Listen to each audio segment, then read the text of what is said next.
All right, we're live. Thank you guys for tuning in to the Check Your Privilege Ally Talk. Today I'm joined by my friend Amy Fourier.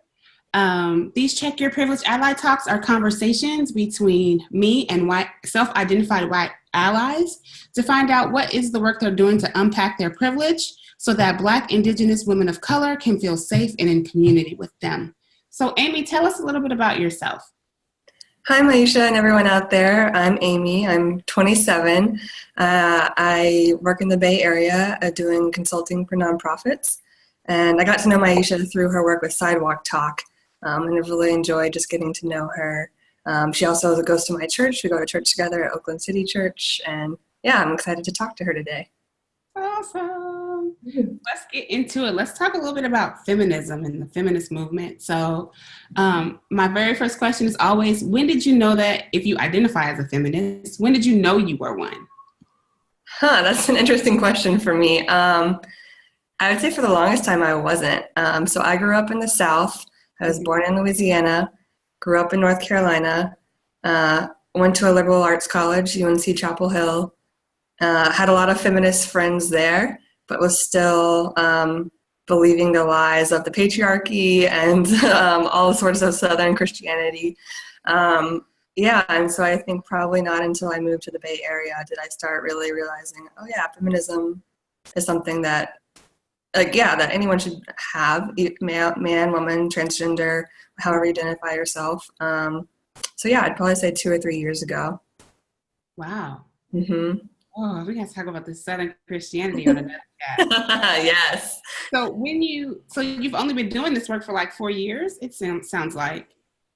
Yeah, in terms of feminism, yeah. And I'd say I was more attuned to racial equity stuff earlier, but I'd still say that was like very much through a problematic white savior lens or through Black and brown folks as charity or like, oh, they're poor folks, right?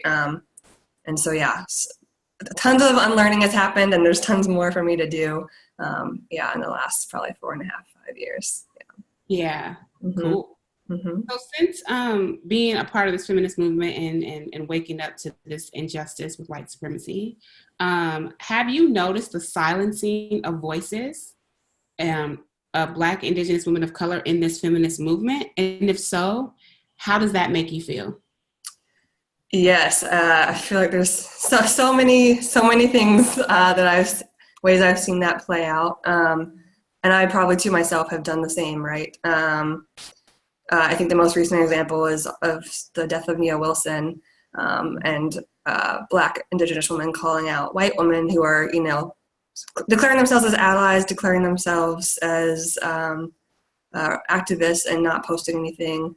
And then when Black women are, bringing attention to the fact that they aren't posting anything about Nia Wilson's murder, getting really defensive and reactive and things of that nature. You've also shared some of your own experiences. One of my friends the other day, this was not in the feminist movement, but just at her workplace, also got silenced by white women tears. And so, yeah, it happens all the time, and I'm becoming more and more awake to it for relationships with folks like you. What do you think we can do actually to change this idea of the silencing of women of color or not letting their faces be seen in the movement or kind of pushing them out the way? What are some thoughts around what we can do? Yeah, there's a lot. And when you say we, who are you referring to? Like the two of us or just women in general? Women in general, or specifically, I guess, let's say, what can white women do? Yeah, okay, yes, that's what I was about. So yeah, I think white women, including myself, have a lot of work to do. I think number one, we are very fragile, and our egos are fragile, and our egos are very privileged. A white woman starts crying, and white men jump to their defense. Other folks jump to their defense because we are emotionally, we have a lot of work to do ourselves. I highly recommend counseling. I'm in counseling right now. It's very helpful. So I would start with that because I think some of it's just about finding your own self-worth and acknowledging the self-worth of other human beings. I also think, whiteness tends to, at least in my experience, you want to take control, be in charge, delegate, lead, et cetera, and you have that power and you're used to that power, and it's about stepping back and making space for other folks and inviting them in, calling them in, because even, you know, every person has opinions and thoughts and ideas, and even if they're not sharing them, they have them. And so it's about you making the space and inviting that if folks aren't feeling welcome, because we've taken that space for so long. And when folks do take the space, we still then do things to silence voices, right? And so I think it's about being mindful. Okay, you're inviting these voices, and you have to be really okay with yourself internally and say, I'm willing to hear whatever this person has to say and elevate that with them.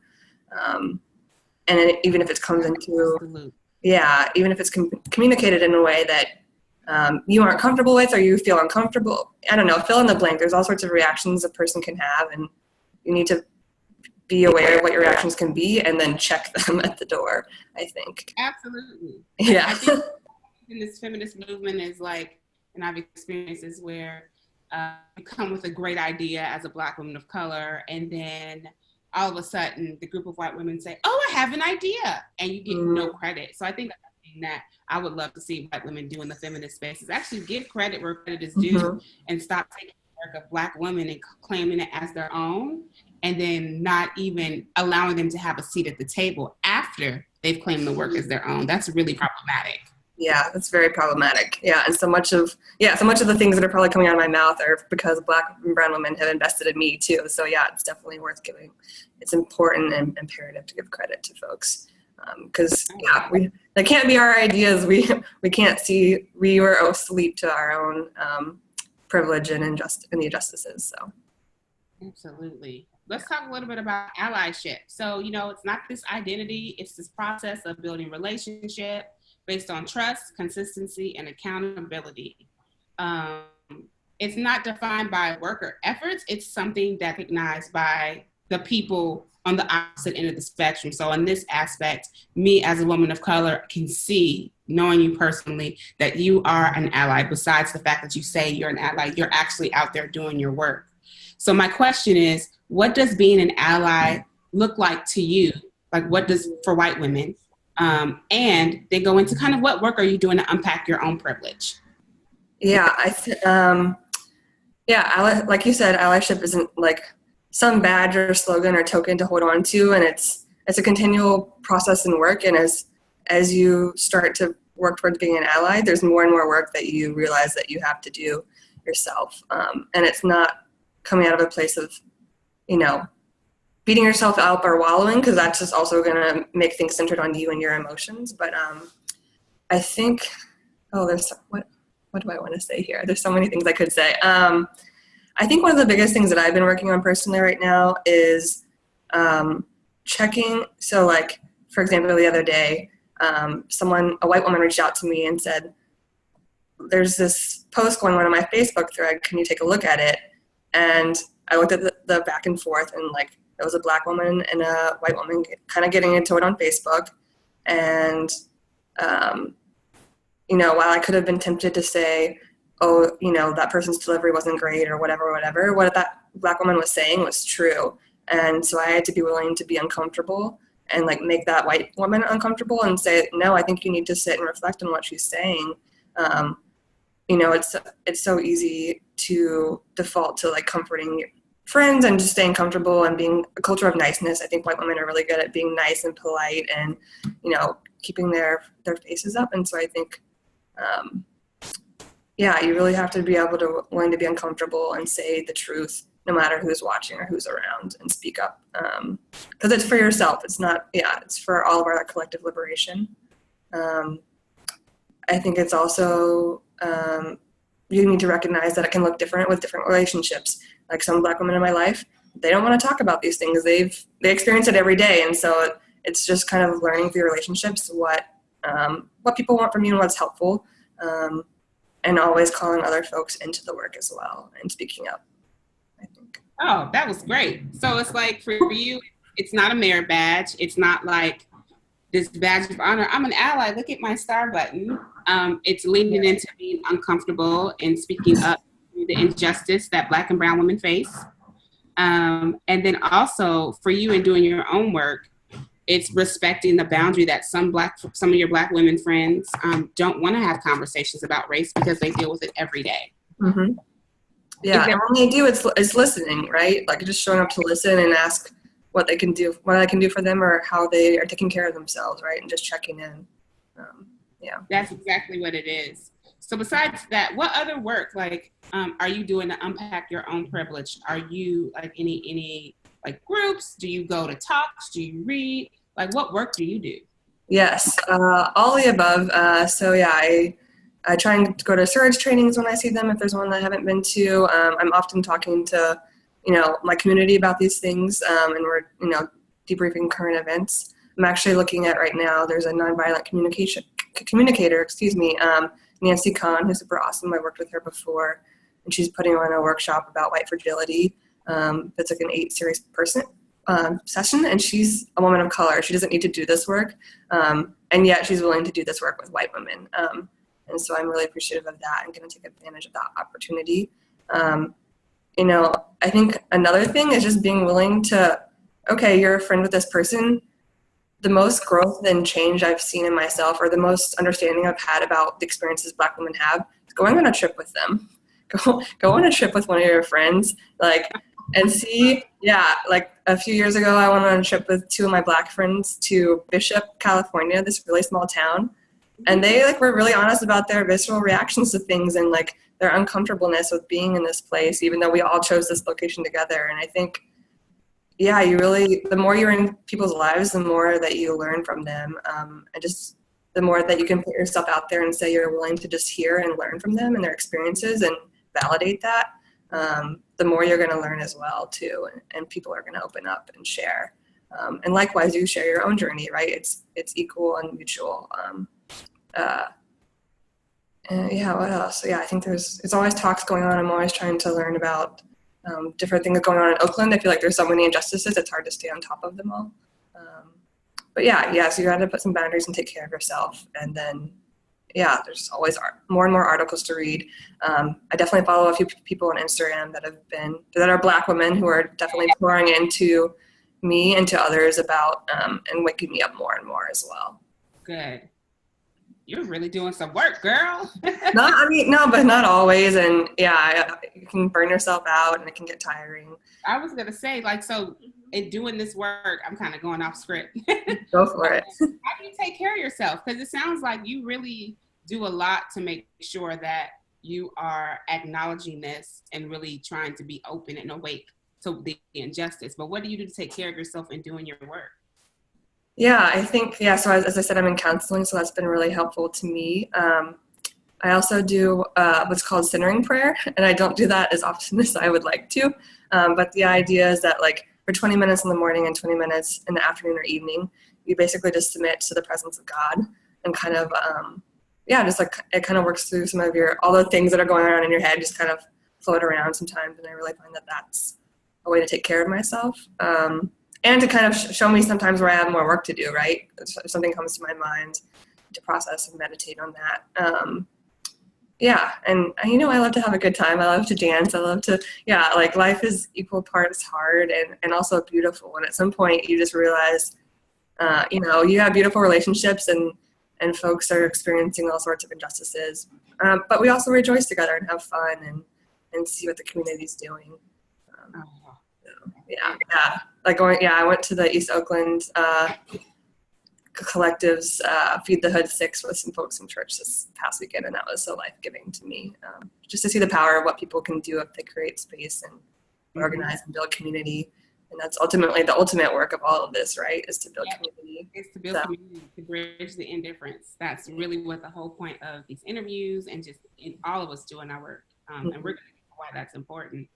But I want to ask you about white women violence and weapons of whiteness. Your understanding of those terms, white women violence and weapons of whiteness. Have you used your whiteness as a weapon against women of color? And if so, did you ever find a way to repair that relationship? I'm sure I have. I'm a white person. I know I have. I'm trying to think if I can think of anything specific. This is where I wish I'd had my notes.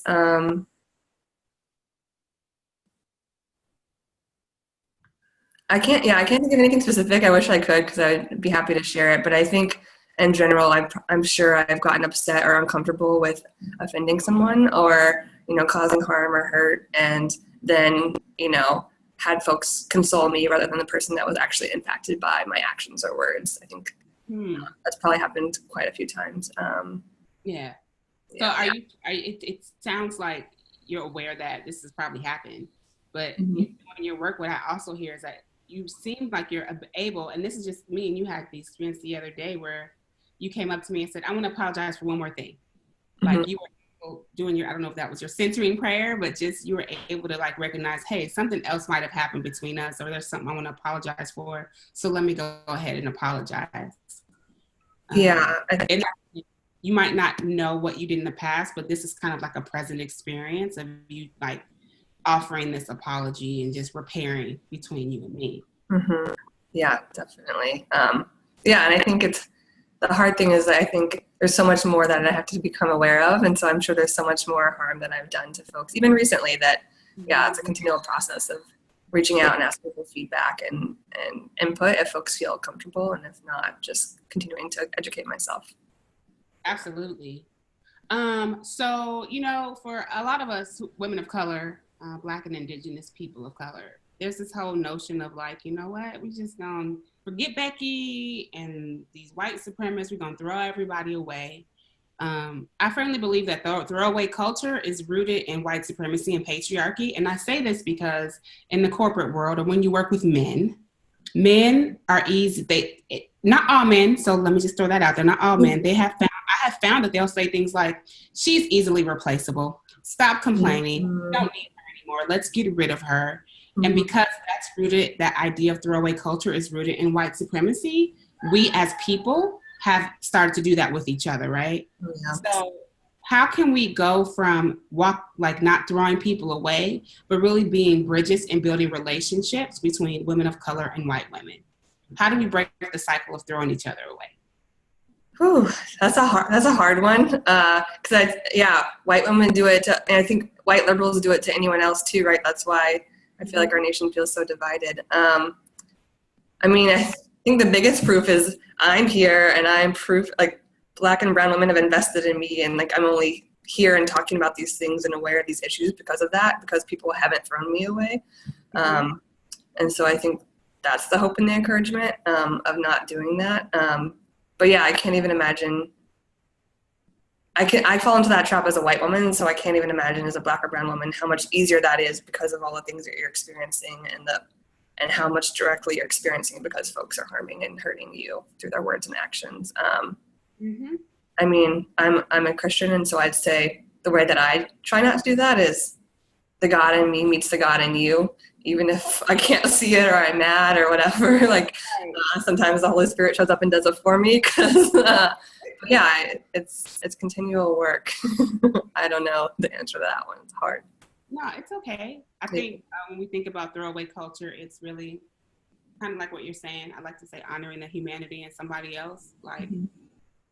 We all fall short, how can we just say, hey, I was offended by this, and maybe even use the nonviolent communications techniques so that everyone can feel the need to communicate their needs and desires and move forward together versus I'm good. And I know for us as people of color, it's hard. Well, for me, I cannot speak for all Black and brown people. It's hard because there are so many injustices that we face every day from white people. So it's really hard to be like, I'm not going to say anything. But for me, I'm tired of not saying anything. I'm just going to say something. If it hurts your feelings, we'll talk about this in a nonviolent way, but we're going to talk about it because enough is enough.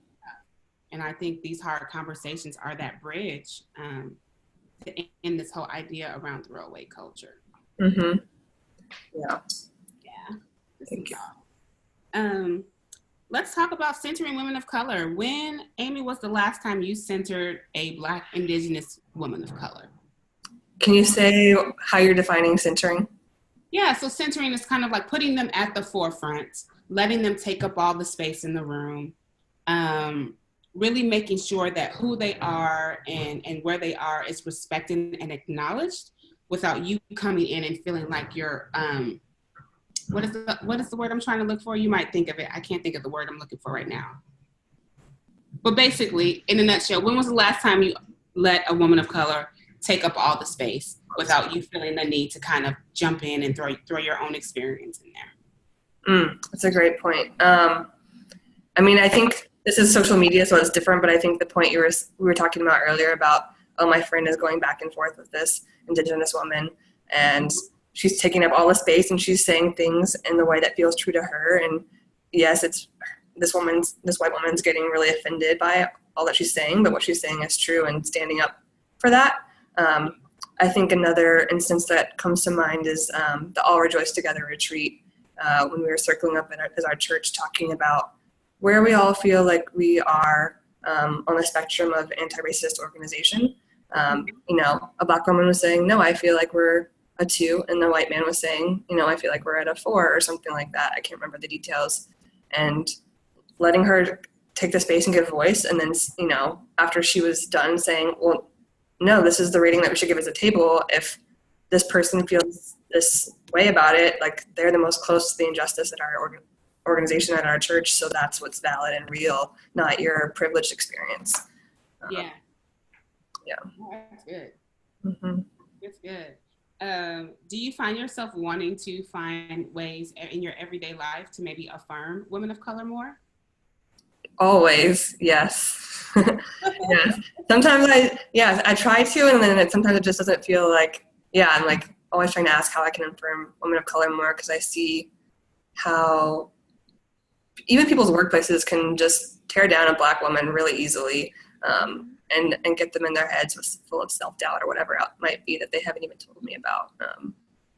So yeah. What in the world? It must be garbage day in these streets. Oh, I can't even hear it. Oh, cool. I just let you guys know. It's garbage day, guys. Okay. So we're going to talk a little bit about being a co-conspirator. So most of the time when I've done these interviews and I've talked about being a co-conspirator, I call it spirator. It's really how I pronounce things. A lot of my friends have been, you know, Maisha, being a co-conspirator sounds like the action behind being an ally, right? It sounds like ally is kind of very passive. Co-conspiratorship requires work.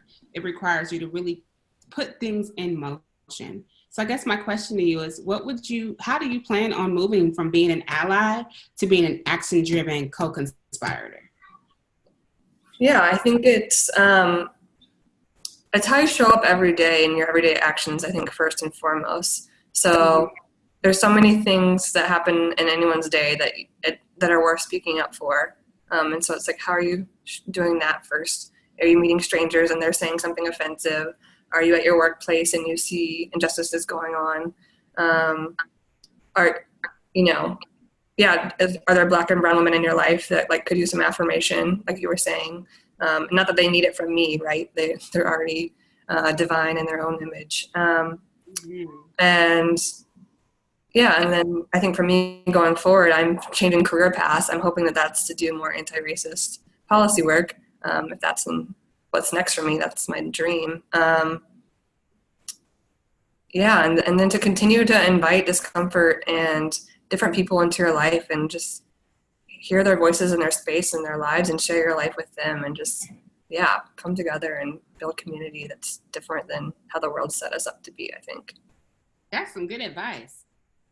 Be willing to invite people into your life that are different from you. It's almost like the sermon last week, right? Yeah, it's funny. I just listened to that last night, but I was just even thinking, it's like, oh, I love my roommates and we share all of our journeys together, and I'm just so grateful for that. And we're all different races and ethnicities, and it's just I don't even have words for it. It's just beautiful and a blessing. Yeah. When you share advice and experience with someone different from you, but then also welcome the discomfort of the difference, right? I like to call that, I called it last week, courageous connecting to someone. It takes courage. It takes courage to do this conversation we're having takes courage, right? So I thank you for doing this and just thank you and for doing it and inviting me, and I interrupted you. Go ahead. Thank you for apologizing. See that example right there, you guys? This is what it's about, like really witnessing another person and knowing and feeling in your body like you may have offended them. But I lost my train of thought. But that was your advice around giving, we're going into what advice would you have to give white women to check their privilege and how to center and just affirm women of color. And what you just said was beautiful. Do you have any more that you want to add to that? Like besides kind of inviting them in your life and sharing connection and being, what did you say? Something about being uncomfortable with their feelings? Mm-hmm. And I think, it's kind of, if you are getting feedback or called out, I think just like breathing through that and focusing. I mean, this is not something that is my wisdom. It's wisdom that's been poured into me by so many Black and brown women, but focus on the impact of what you've done and not your intentions. And, don't center your own feelings and sorrow or whatever you're feeling about what you've done, but focus on how the other person's feeling. But also acknowledge if they need space or whatever their needs are, to respect those and, not try and make things right for your own ego or for your own, what's even the word, like emotional calmness, or I don't even know, but yeah. That's right. Yeah. Mm-hmm. That's more harmful actually when you try to, because you want to regulate your nervous system and you keep going. You actually cause more harm. Mm-hmm. I have lived that experience and we've heard about it. So mm-hmm. Yeah. Well, thank you, Amy, for this. I appreciate your time today. Well, thank you for inviting the conversation, inviting me into it. I really appreciate it. You're welcome. And for those of you who are watching, we have the Check Your Privilege workshop happening at the end of August. And the Check Your Privilege Co-Conspirator Lounge is opening in a couple of days. So stay tuned below. You guys will get information on how to come to the workshop and or how to join our lounge community. Until next time, you guys, I'll see you later. Bye. Take care.